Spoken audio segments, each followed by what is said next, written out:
Ayan, magandang umaga po sa ating lahat. Good morning. Magandang umaga po.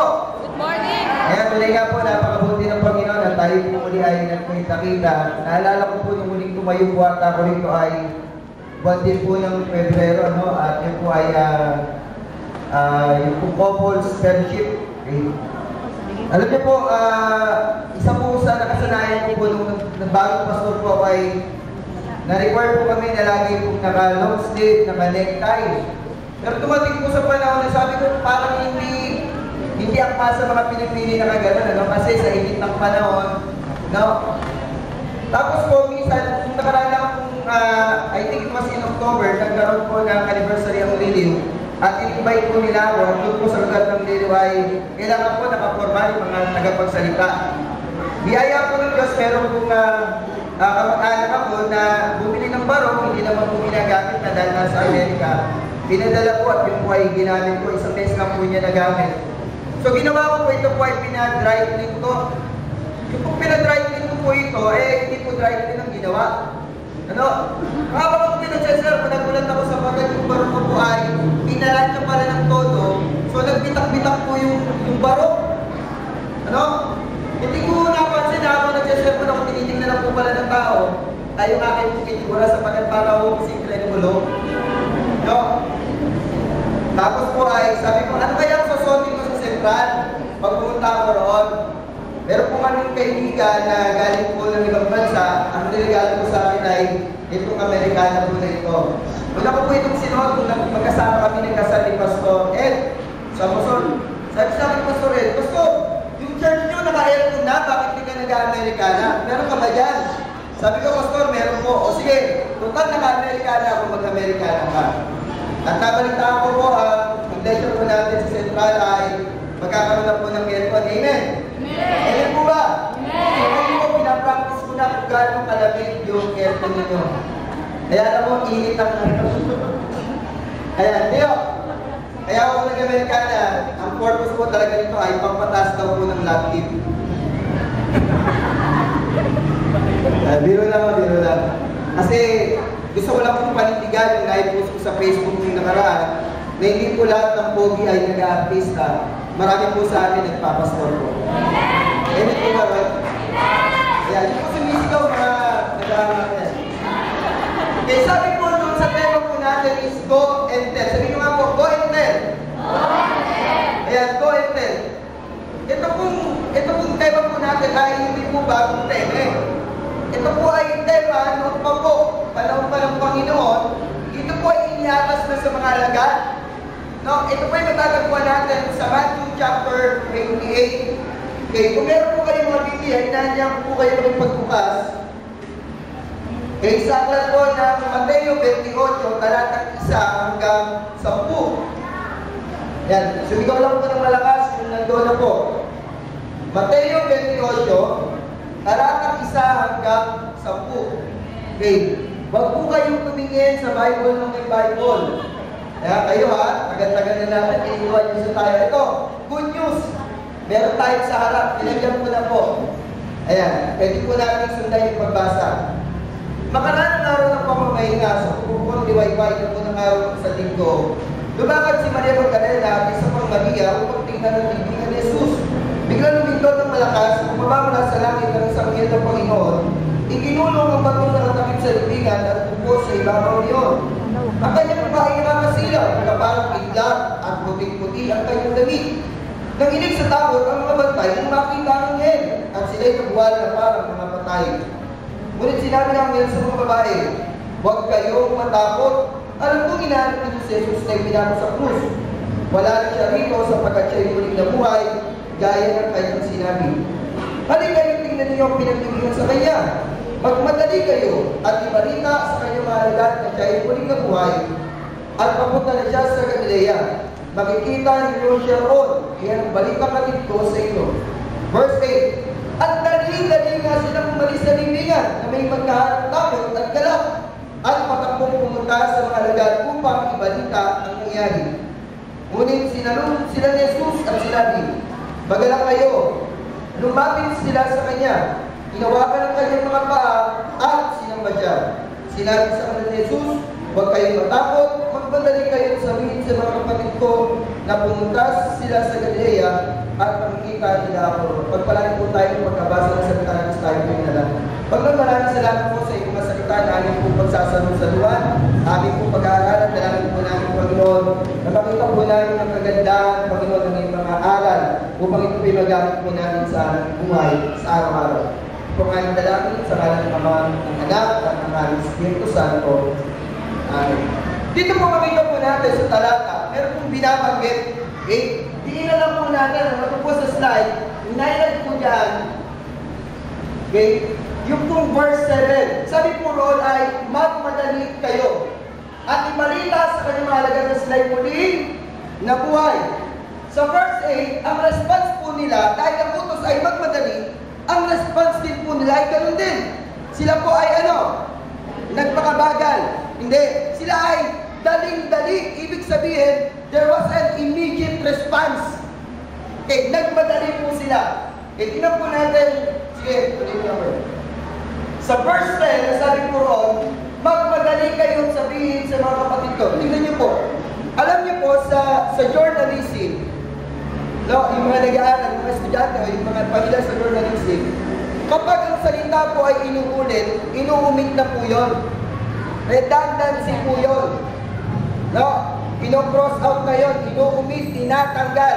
Hindi pwede na sa dyaryo paulit-ulit ng salita. Pero sa Bible po, kapag ang salita ay inuulit, ibig sabihin, napakahalaga. Sabihin nyo nga po, napakahalaga. Napakahalaga. Kaya po, ako'y paulit-ulit mamaya, ibig sabihin, napakahalaga. Tama po ba? Nandiyan po ba kayo? So, mga 2 oras tayo mag-usap, paulit-ulit lang. Okay? So, tingnan po natin sa wikang English, ganito po sinasabi. Okay. Sa verse 7, sabi, then go quickly and tell his disciples. Kaya kung makikita niyo yan ang usulatan, nakita niyo po ba yung similarity? Okay, sabi, go quickly and tell his disciples. Sa verse 10, sabi, do not be afraid, go and what? Go and go and go and tell. No, sabi, magmadali kayo sabihin. Okay, let's study the word, yung ating tema.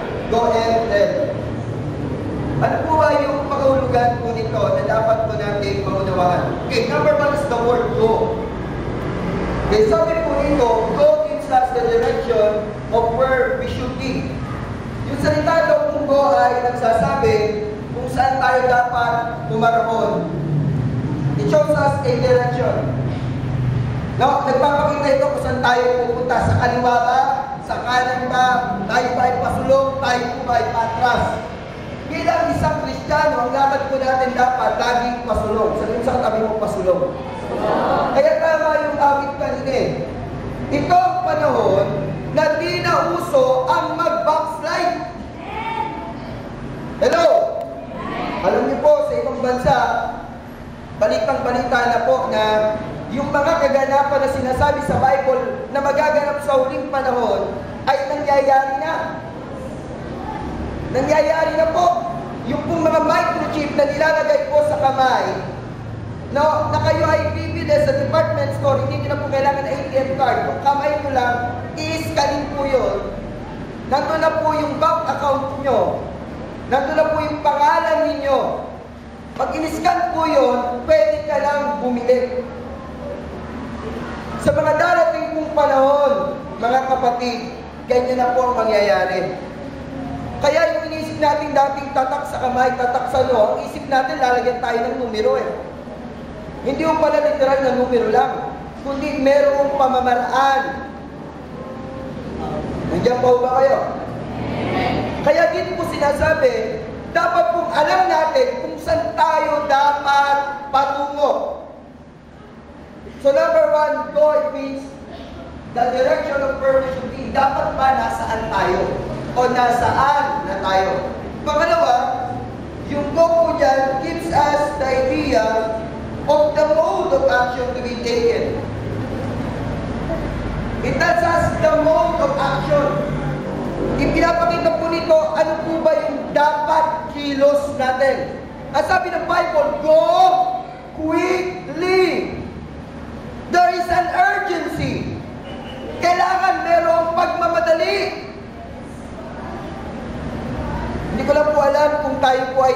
nagmamadali, o tayo po ay, sabi ng iba, yung pabalbal na salita po, papetis-petis lang.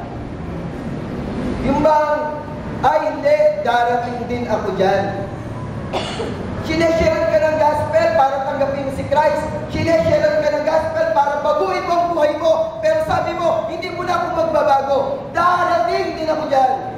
No! The Bible says quickly. There's an urgency. Kailangan nagmamadali. Ang hirap po sa ating mga Pilipino, mga estudyante, ganyan ang gawa.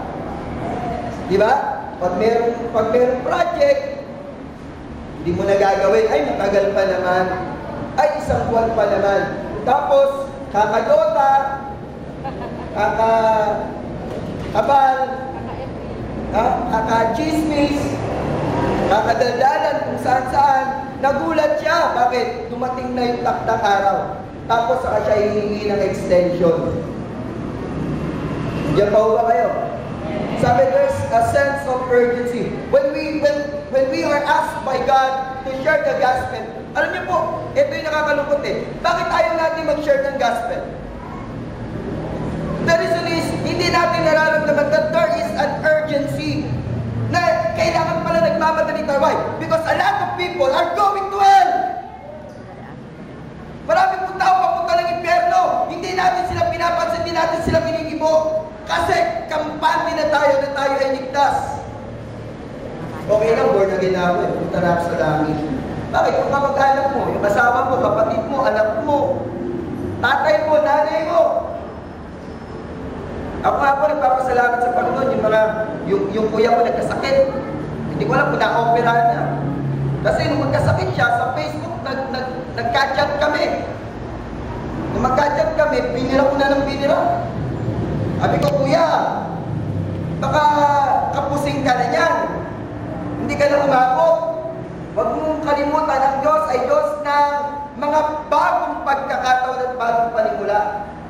Pero huwag mong abusuhin. Sabi niya gano'n, alam ko naman yun. Kaya kapag in-extend ng Diyos yung buhay ko, aayusin ko na. Sabi ko, siguraduhin ko lang. Why? There's an urgency! Pwede ko naman sabihin, bahala ka, buhay mo yan. Mapunta kayo pero. So, di ba? Bakit may kanya-kanya tayo po? But then again, sabi ng Bible, si Jesus ay namatay para sa lahat. Amen? So, there must be a sense of urgency. Dapat nagkaharap tayo, nagmamadali tayo. Hindi pwedeng sabi ni Pastor, tayo ay mag-visitation, tayo ay magbalak. Sige po, Pastor, bukas na lang. Kilala niyo po yung artista. Meron pong isang artistang babae na starlet, yung siya yung sikat na artista na ano eh. Pero alam niyo po ba, dapat ay na-born again siya, dapat member siya ng UECC. Ito pong artista na ito, nablang lang po ako, nakalimutan ko yung pangalan. Magaling siyang mag-English eh, balong-balong po. Yung Jones ang napilino. Si Angelica Jones, taga San Pablo po yan eh. Si Angelica Jones po, nung ako estudyante pa ng ACTS ni Pastor Bell, yung pong lola niya ay amin pong bina-Bible study. Nung buhay pa po yung lola niya, bina-Bible study po namin yan weekly. Lumating po yung palaw na yung lola niya nagkasakit. Eh may kasama akong pastor, hindi po pastor ng yung isisito eh. Ano lang eh, para bang iron. Inupahan lang, bayaran. Para bang, pwede ba akong maging miyembro ng UECC? Meron ganun eh. So hindi dugog yung UECC. Nagkasakit po yung lola ni Angelica Jones. Sabi ko, Pastor, dalawin natin. Hindi pa po ako pastor, siya ang pastor namin. Pastor, dalawin natin. Sabi niya, ay huwag na. Sabi ko, bakit po? May sakit eh, hindi tayo haharapin nun. Sabi ko, Pastor, dapat niya puntahan natin kasi may sakit. Dapat niya ipag-pray natin kasi may sakit. Sabi ko, huwag na, maaabahan pa natin. Alam niyo po, namatay yung lola. Wala na kaming dadalawin. Sabi ko, ano kaya kung ito'y na-share namin ng gospel? Yung isang artista, naging Kristiyano, at parang iba niyang kaibigan. Tama po ba? Kaya lang po lang tayo ng sense of urgency. So yung go, it means to do things quickly. Magmadali, sabi sa Tagalog, sabi niyo, magmadali. Kaya po pagka-church, dapat nagmamadali. Wait. Oras ng service ay anong oras? Anong oras po? 8. Alam niyo, dito marami nagagalit sa akin eh. Pagka nandito ako, ang dami ko sinasabi. Kasi po, kamag-anak niyo ako, tama po ba? Tama po ba? Anak niyo ako, kapatid niyo ako. Kami po galing pa po ng Luzon. Ako po'y wala pa pong tulog. Gumawa pa po ako ng video presentation para sa ating history. Kasi wala po akong makita, nagalungkat po ako. Sabi ni sino ba may sabi? Sa ating gini, sabi niya, Pastor, saan po nahalungkat yung mga litrato na yan? Yung litrato po na yan ay courtesy po ng Ninang Violeta. Ayan, ng anak po ng Lola Rosig. Sa kanya ko po na po ngayon. Yung pong pamilya ng Masito. Talaga pong naghanap ako ng mga litrato ng mga matatanda ng iglesia natin. Bakit kasi dapat napapahalagaan sila? At nakita ko yung urgency na yung mga taong nagpasimula ng church, hindi nagpabaya. Sabi ko nga, siguro kung buhay yung matatanda, baka pinagpapalo tayong lahat eh. Tama po ba? Hoy! Mga lay! Palo! Aray. Yung mga lay, palo. Para kayo binumili po ah. Service po, 8:30. Kami po nandito, 7 o'clock. Dito na po kami nag-agahan eh. Bakit po? There's an urgency. Sabi nga urgency. Okay. Pangatlo po, go means, okay, tingnan po natin. Sige kuya. Sabi, it gives us the signal that we already have the authority needed to execute a given task. Pag sinabi pong go, ibig sabihin yan, you have the right authority. Doon pag sinabi, sir, pupunta na ba ako? Go! Sir, gagawin ko na ba ito? Go! Ibig sabihin, nasa iyo na yung karapatan. Minsan pag mag-share ng gospel, nakakalungkot. Ayoko mag-share, bakit? Baka mapahiya ako eh. Naisip niyo na ba yun? Baka tanggihan ako eh. Baka hindi ako pansinin. Eh ano ngayon? Basta gawin mo yung pinagagawa ng Diyos sa'yo. Go! Sabi niyo nga, go! So it gives us the signal that we already have the authority and the permission to do things that were entrusted us. Binigyan ka na ng go signal. Binigyan ka na ng papel na nagpapatunay na pwede mo nang gawin yung pinagagawa ng Diyos. Kaya sabi sa Matthew 28, yung tulong po ng mga talatang binasa natin kanina, in verse 18, sabi ni Lord, all authority is now given unto me, and I say, go! Sabi ni Lord, lahat nasa akin na. At lahat ng ito, ibinibigay ko sa inyo. Go! Ang galing, Maraming Kristiyano, they go home. Uwi na lang tayo. Visitation tayo. Ay, sige po, kayo na lang. Uwi na kami. O, huwag mo na kayo uuwi after service. Bakit? May self-group tayo. Ay, sige po, kayo na lang. Go na po kami. When we say go, we move forward. Amen. We move forward. Pasulong po dapat. Let's talk about tell. Okay, let's talk about tell. Sabi nyo nga, tell. Okay, sabi po rito, tell gives us a specific instruction of what to do. Tell. Ano yung ibig sabihin ng pinagagawa ng tell? Magsalita ka!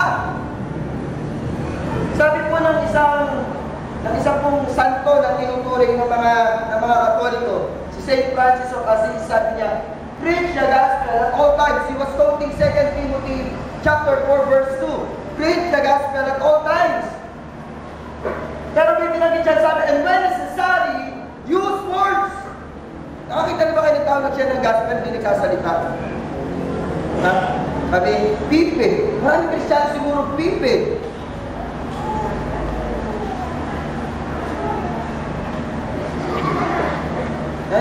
Si Lord namatay para sa iyo. ba yan? Ilang syllables ba yan? Hindi po charade ang pag-share ng gospel. You need to speak up. Say with me, speak up. You need to tell. Kaya po, pagka inunawa natin, sabi ng Romans, sa Romans sabi ron, paano sila mananampalataya kung walang nangangaral? Ang tao po mananampalataya sa Diyos pag may napakinggan silang nangangaral. At ang church po ay nag-exist para po sa dalawang bagay na ito. And that is to go and tell. Alam niyo po ba yun? Hindi po tayo nag-exist dahil lang para mag-gathering. Kaya po, nakita niyo sa history, nung pinag-aaralan mabuti, nung mabuo po ito nila Lolo Tino, ang naging hanggang po nila, palawakin agad yung gawain. Kaya umabot ng Pampanga, umabot ng Pangasinan, umabot ng Laguna. Hindi po na natili dito lang sa Valenzuela yung gawain. Pinalawak. Bakit? Alam nila yung purpose ng church. Dapat po di natin namimiss yun. Dapat po di natin namimiss. Nandiyan po ba kayo? Okay, then, pangalawa po, sabi nito, then, gives us the exact story or words we need to speak of. Alam niyo, minsan no, ito ang problema eh. Pag mag-share ng gospel, di ba na kwento? Minsan po, may nadinig ako, nag-share ng gospel.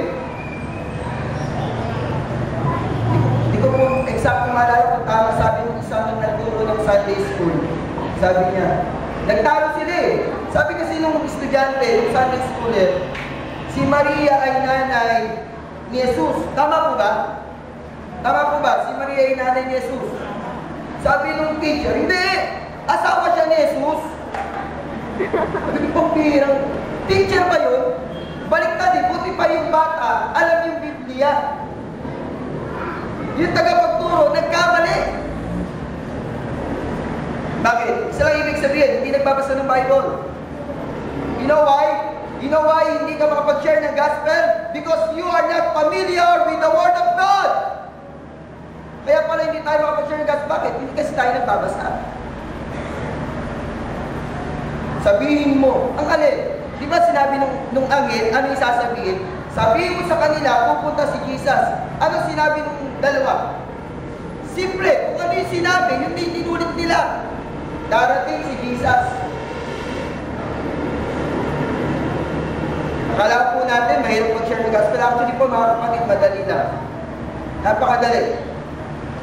Kung yung ang komplikadong kwento na ikukwento natin, bakit kung hindi madali? Kung yung ang simpleng kwento, nagagawa natin komplikado, bakit hindi yung madali?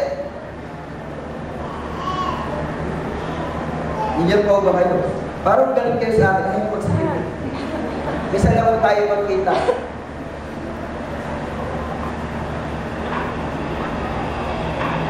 Ang church po natin ay lalago kung tayo po ay gagawa. Tayo po ay kikilos. Pangatlo po ang sabi po dyan. Okay. Sige yan. Gives us the direct audience of whom to tell it to. Click po yan. Yan. Ang audience po natin, nagaya po nandun din sa ibabaw, sa ating carpooling. Ang audience po natin ay lahat ng tao. Ang kailangan natin share ng gospel ay ang lahat ng tao na makikita natin sa kalsada, sa bus, sa jeep, sa school, sa palengke. Alam niyo, minsan po nakakalungkot lang eh. Para bang ang nakakakita lang ng pananaw na dapat tayong kumilos. Hindi naman sa lahat ng pagkakataon, pero meron ganong pagkakataon. Para bang ang pastor lang ang nakakakita na dapat umayon. Ay, trabaho ni pastor yan na mag-share ng gospel. Trabaho ni pastor yan na paramihin ang tao sa church. Hindi po. Lahat po tayong nakakilala sa Diyos ay inaatasang mag-go and mag-tell. Lahat po tayo inaatasan. We need to go and tell the good news of salvation to all people people. Sabi ng Bible, go ye into the nations. Go ye to all the nations. Sa lahat daw po ng bansa. Alam mo sa amin po, ito po talaga nakakapagod sa amin. Yung pong ibang mga may edad na, ayaw na talaga nila eh. Ayaw na nila maglakad, ayaw na nila umayo. Okay lang po sa amin. Meron po kaming campus ministry, Wednesday, Thursday, Friday. Meron po kaming campus ministry. At ang kausap po namin, pag dumara po yung mga nito na yun, hindi po bababa sa 500 estudyante. Sabi ko sa isang manggagawa namin, kako bro, pwede ba yung mga bata na yan, ang layo-layo kasi ng bahay, pwede ba ang service na natin ang sasakyan yan, yung atin sundo, para makatin sila. Sabi niya sa pastor, wag na lang. Kasi pag inatin sundo mo yan, mamimiyasa lang. Sabi ko, pambihira naman ito. Hindi pa nga nadadala sa church, kakaliskisan mo na yung snack. Alam niyo nakalulungkot? Yung mga sineshare po ng namin ng gospel, umati na po ng church. Sa iba. Bakit? Sabi ko, kung hindi kayo makakatid sa amin dahil malayo, umati na kayo sa iba, yung malapit. Magkita-kita na lang tayo, Miyerkules, Bebes, Biyernes, pero umating kayo sa iba. Kaya po yung iba, tuwang-tuwa, sila dumating. Tuwing kung kukuha ng card, yung